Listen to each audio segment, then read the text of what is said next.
Alrighty, so it is 6 a.m. for me. I think this stuff has already been out for 2 hours, at the very least, because that's when Kane posted the translations for them. But either way, we have some new stuff, mainly the new characters I've been kind of excited about. I want to see what they do.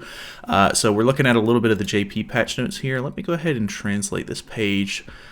Just so that way I can go ahead and grab this, at least some of it maybe in English. It's not going to be the greatest translations, of course, but we'll also look at the banner as well. I guess I can go ahead and pull that up right here. I guess it's not really going to matter if it's in English or not, because, I mean, most of this stuff I'm probably going to have to go over again on the global patch notes, but either way, I guess we can look at the... Here's Fairy King. Ooh, I kind of like his new outfit. It's actually really cool. Alright, I kind of like that. And he gets a holy relic as well, so that is very interesting. If we look at Shin first, the banner is pretty bad. This is a step-up banner, though, so you get him at step 10, only 10 multis, and 2 of them are free, so if you don't know, that's 242 gems that you have to use to get him. So, probably just going to be an easy, like, one and done for me, if I had to guess. We do have translations. Shin is... Guild's Promising Player. That does not give me much hope. For every human ally participating in battle, increase the human ally's attack-related stats by 5%, and at the start of the ally's turn, apply a debuff that decreases defense-related stats by 10% to all enemies for 1 turn. At the start of the ally's turn, apply a debuff that decreases defense-related stats by 10% to all enemies. Okay, 10%'s really not that good. But hey, I guess it's, you know, is what it is. He is blue, which is kind of weird. I feel like there's not a whole lot of like blue humans. Humans tend to be red, and then like unknowns tend to be green. There's like a bunch of weird like color stuff going on. I do like his outfit though. His outfit is actually really cool, but other than that, I'm really more interested in Gloxinia here. So we have the translations right here.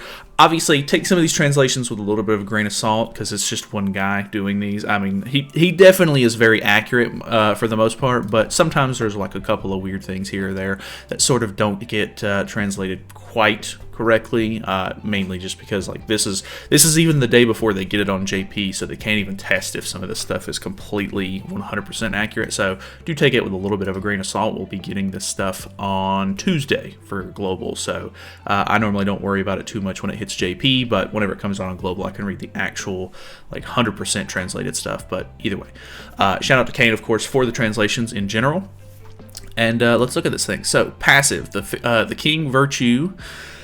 Increases the ally's defense-related stats by 10% for every alive ally. Increases allies' attack-related stats by 10% when an ally dies. Reduces enemies' critical chance by 30% and critical damage by 40% if bleed is applied.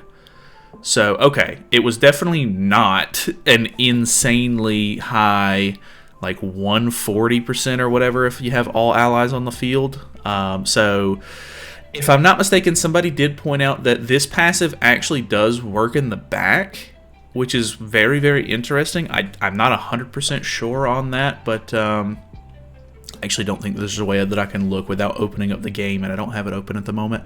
But increases defense-related stats by 10% for every alive ally, and then 10% attack whenever somebody dies. It's pretty interesting. Reduces enemies' crit chance by 30% and crit damage by 40% if bleed is applied.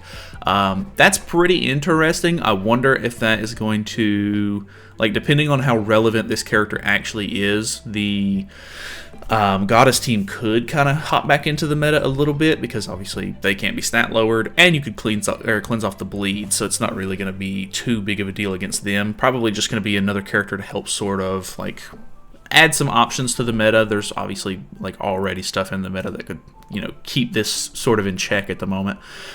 Inflicts sever damage equal to 154% of attack on one enemy, makes target bleed for 2 turns. It's just a single target all the way through. So the bleed card now has sever on it, so it should do a little bit of extra damage. The other skill, which is Ninth Form Death Thorn, is the AoE. Does nothing on level 1. Okay, that's not really what you want to see, I'll be honest.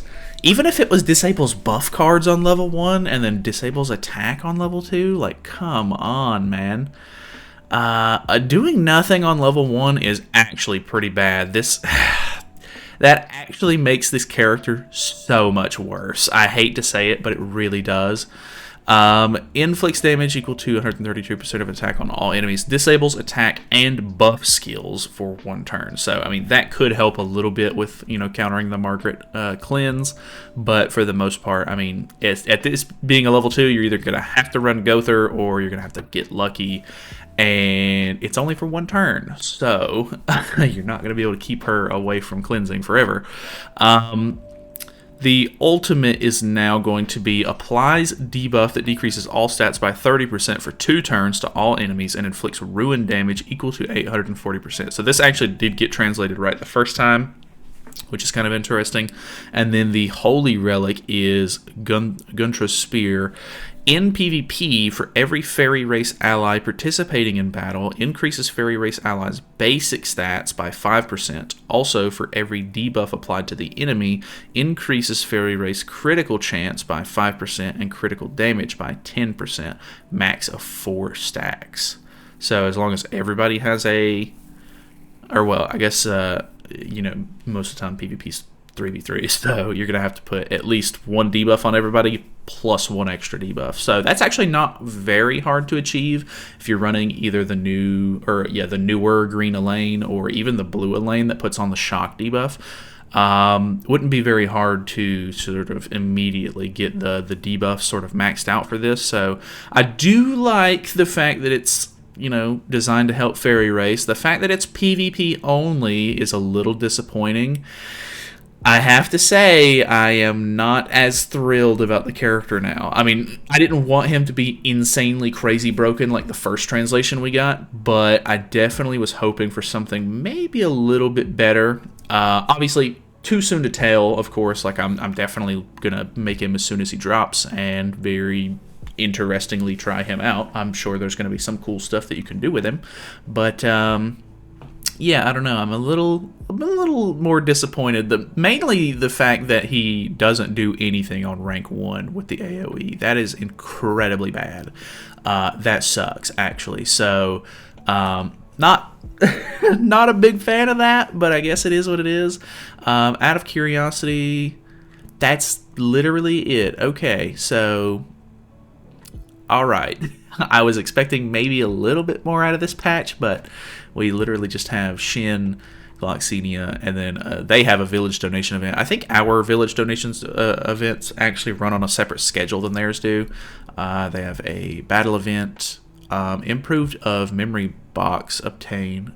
Okay, the icon of the memory box that can be obtained in Demon King battle will be changed. I was actually looking at this the other day. It's the exact same as the upgraded Brawl box that we already have, so I thought that was kind of odd. Anyway, addition of single costume item to the Sacred Treasure Shop. Okay, so now you can buy the SSR costume from Meliodas for 20 gems, which is very odd. The fact that, I don't know, it was already like a weird scenario, but now if you don't have this, because the festival is going to be ending with this patch right here, and this is the start of, like, this is the first patch after the festival, I guess you'll be able to buy that costume if you don't have it, which is whatever. Information on Season 5 special and seasonal character changes. So they are basically going to be adding Shin to the list, which is cool, I guess.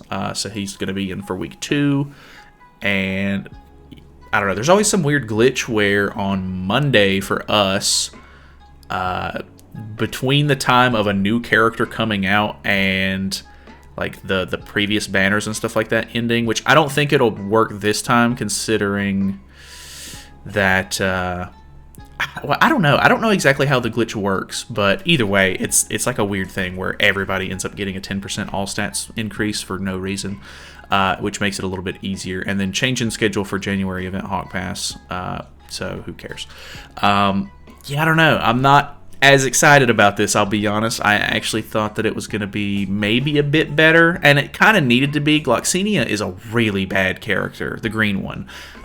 So this character needed a lot of help, and I really don't know if this is exactly what they needed, but I mean, it's definitely an improvement, and I'm happy that they're starting to mess around with commandments. Like I said, I may be griping a bit too early, so I definitely need to get my hands on the unit and try him out. But either way, should be kind of fun messing around with him a little bit. Hopefully it'll make fairies a halfway decent contender, but I'll be honest, probably not. Fairies are never really in the meta, to be honest with you, so definitely excited to mess with him. Shin looks maybe okay. We'll definitely be doing live summons on Monday. Next Monday, yeah, whenever this comes out for us. Like Monday night, whenever the banner drops. But I don't know. Either way, that is pretty much it. So thank you guys so much for watching. I'm not...